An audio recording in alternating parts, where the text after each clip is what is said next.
Africa gives aid to Europe. Most people don't know that. I'll prove this to you. If you look at European resources, what do we have? Do we have copper, oil, uranium, gold, right? All these things. Fruits, do we have these things? Just down there we have supermarkets. Where's the fruit from? Okay, now, if right now Africa stops giving aid to Europe, says, you're not taking our bananas, our fruits, our oil, our gas, you're not taking any of this. Fine. Europe, your chicken is worth our chicken. Your beef is worth our beef. Okay? One for one like. No currencies involved. What will Europe trade on? What does the UK have? Apples? Potatoes? What do they have? Africa has the resources, and that aid is coming to the UK. That aid is coming to Europe. So the thing is... No, it's interesting. You would classify that as aid.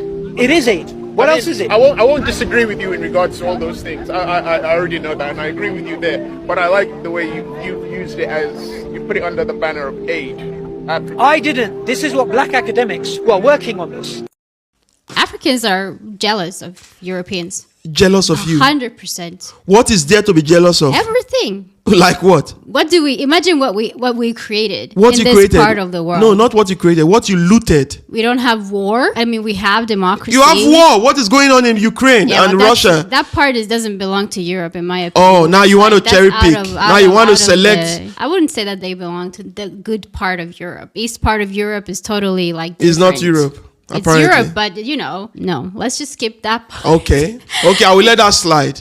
But I mean, you guys are coming over here, so we obviously have something you guys don't have down. It's high time Africa begins to not massage the history of colonized mindsets and colonial masters. That constantly they'll be telling you what to do, and you agree. Find solutions and find relationships that work. We may need to break away from the African Union if it does not deliver what we want. And by the way, I thought I was going to lobby for you to go and become the leader of African Union, but you told me not to. Either you or Chombori, but it's a conversation for another day. I'm sorry I didn't warn you, but I had said you must go and run that thing after Farrakhan. Yeah. But if we continuously have fools and educated who are mentally uncircumcised run these institutions of power, we cannot expect anything of difference. So we needed to start finding mutual beneficial relationships that can deliver what we want. The African Union is set to become a permanent member of G20, which would give the continental body of 55 African states the same status as the European Union. But you have to ask yourself, why now? Look, with the expansion of BRICS, it has finally dawned on the colonial West that Africans have an alternative to the classic Western-led world order, and they are desperate to rein Africans back into the neo-colonial power sphere. For what feels like eternity, Africans weren't treated like equal partners, and instead any relationship was built on the foundation of subjugation and control. But with the facade of Western dominance cracking and new alliances forming, Africa's might can no longer be undermined. It's finally time for the world's most important continent to step up to the plate and redefine its destiny. It's easy to be fooled by Western promises of seemingly altruistic equality and partnership, especially after getting a seat at the table, isn't it? But never forget what they did to you and milk this cow for what it's worth. But ultimately, I want to know your opinion. Will joining the G20 benefit Africa? Let me know in the comments, and I want to wish you all the best. African countries are hoping to increase their exports of gas to the European Union. Now, this after the EU committed to reduce its reliance on Russian supplies following the conflict with Ukraine and turned to the continent to plug parts of the deficit.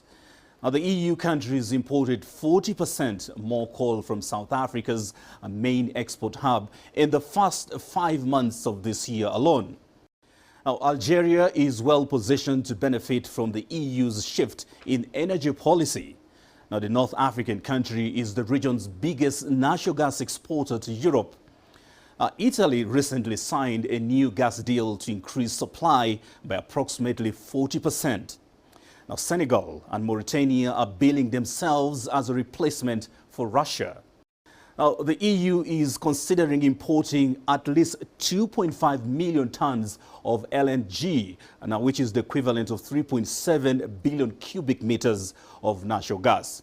Now, West African liquefied natural gas producer Nigeria LNG has also been flooded with requests for gas from the EU since the start of the conflict in Ukraine.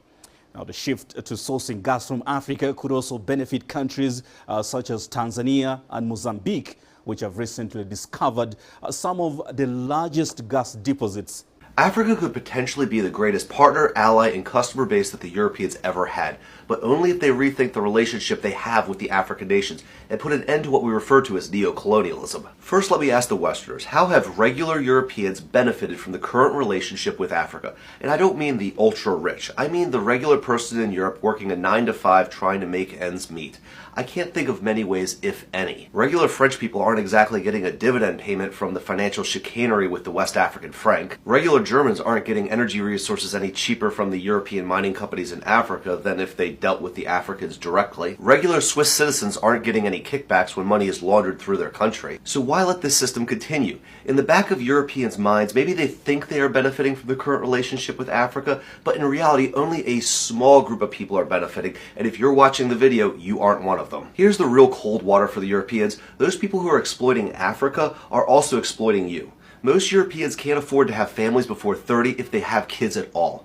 Europeans are seeing their healthcare services cut. They are seeing prices rise as the European Union engages in reckless monetary policy to give handouts to international banks. And those financial conglomerates you're hosting don't care about Europe. They believe destabilizing Africa to exploit it for its resources, as well as lowering European standards of living by piling them in debt, are equally good business models. So how about an alternative path, where Europeans stop letting a small group of special interests dictate their relationships with the rest of the world, particularly with Africa? How about not letting the European continent be a safe house for some of the most corrupt people in the world? And why not create mutually beneficial relationships with the rest of the world where the regular European and the regular African both benefit? We are going to be talking about this on Friday, September 22nd from 2:30 p.m. to 8 p.m. at the UN General Assembly in New York City. We are going to have panel discussions on topics ranging from real estate in Africa, opening businesses, industrial development, opportunities for the diaspora, and how to make that first step towards investing in the success of Africa. If you're looking to get investors for a project, you 100% need to come to this event and pick. All right, welcome back, family from Africa and across the world. You know, when I'm doing this kind of content,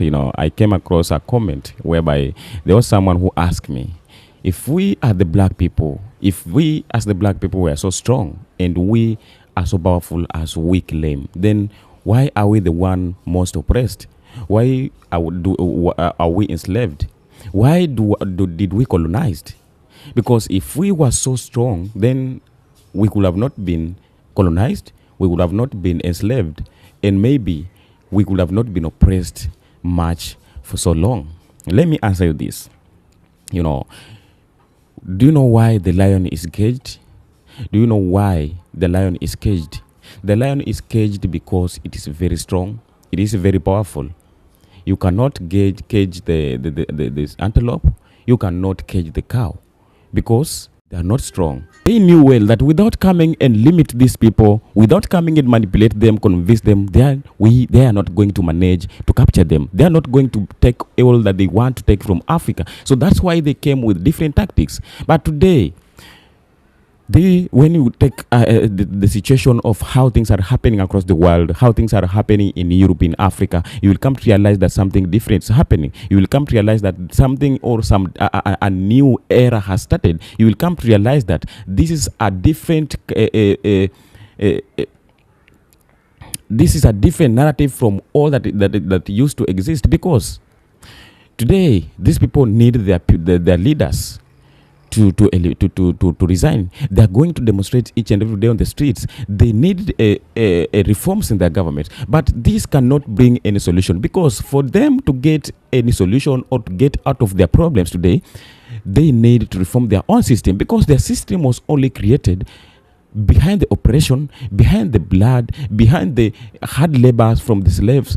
They build everything from other people's sweat, torture, and on the back of other people's richness. So without depending on the people and everything they used to get from other people, they can no longer be able to stand themselves. So even today, they eliminate their president from that position and get another new president. He will not come out with a conclusion, because for this to happen, it means that they must get back to Africa. They must come back to Africa and continue trading, continue doing their business either, or continue looting or stealing as how they used to. But today, I don't think if this can be possible, because today the people who are in Africa, who are sitting on this top of all this richness that has been taken for so long, looted, exploited. Today they knew the worth of it. Today they know the importance of it. Today they are not ready to give it out. Today they are not ready to allow anyone to come and mess with it. So this means that forever from now, these great empires can no longer come and stand strong as how they used to, because by the time they'll be finished fighting their own problems, then when they come to Africa, they'll find Africa in another level. They'll find Africa already processing their own minerals and their goods, their products from their own resources. They'll find Africa already build their own companies, their own factories. They'll find Africa already in a new governance, the youth governance. They'll find Africa with no puppet leaders. So they'll not have any access to African richness. They'll not have access to our own countries. They'll never have that opportunity to come and influence Africans, because at this time, as long as you are a black person and you really know the truth about yourself, you really know the history behind yourself, then you can no longer stand and watch these people still coming here to Africa and manipulate you. They manipulated the past generations. They killed them. They took advantage towards them. But this is a new generation, the new era, the people who knew themselves, who know what they want, who know why they're existing. So,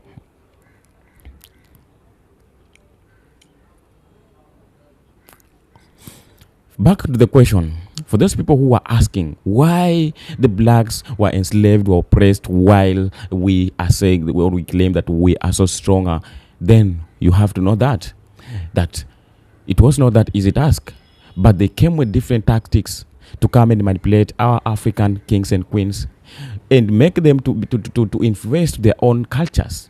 They erased the history and behind the black people.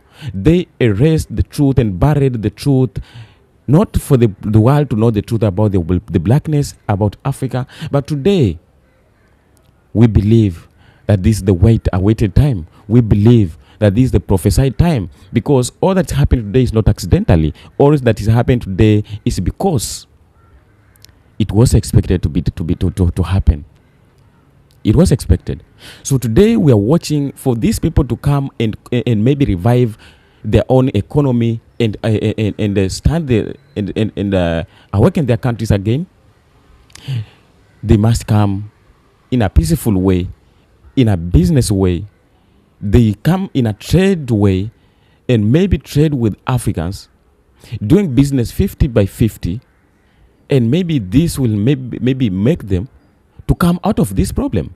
But if they continue coming as how they used to, this cannot work.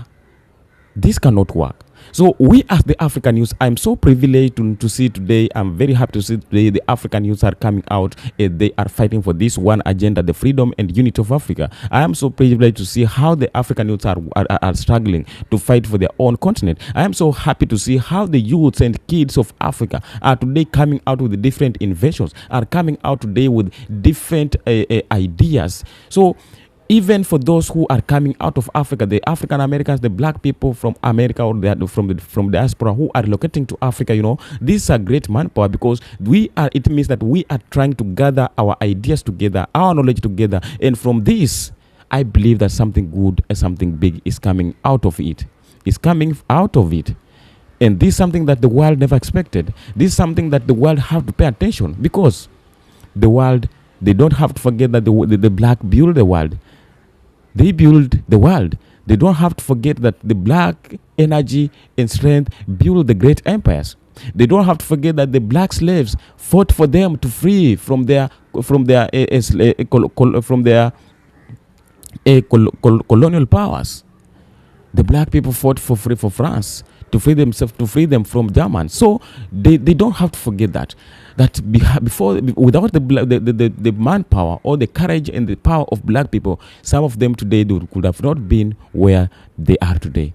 But they are wherever they are today because of the strength of the black man. So Kindly, if you are new here, I'll ask you to subscribe, share, like, and leave a comment. So make sure that this message hits the black people, hits the largest number of the black people, so that we can continue moving together, speaking one voice, because we need this to happen. We need this to happen, and it will not happen because of only one person or several people, but this will only happen when we stand together and we join our hands together, speak one voice, and make sure that all that we are trying to push, all that we are trying to advocate or champion for is going to happen or to be done by each and every black person wherever he or she is.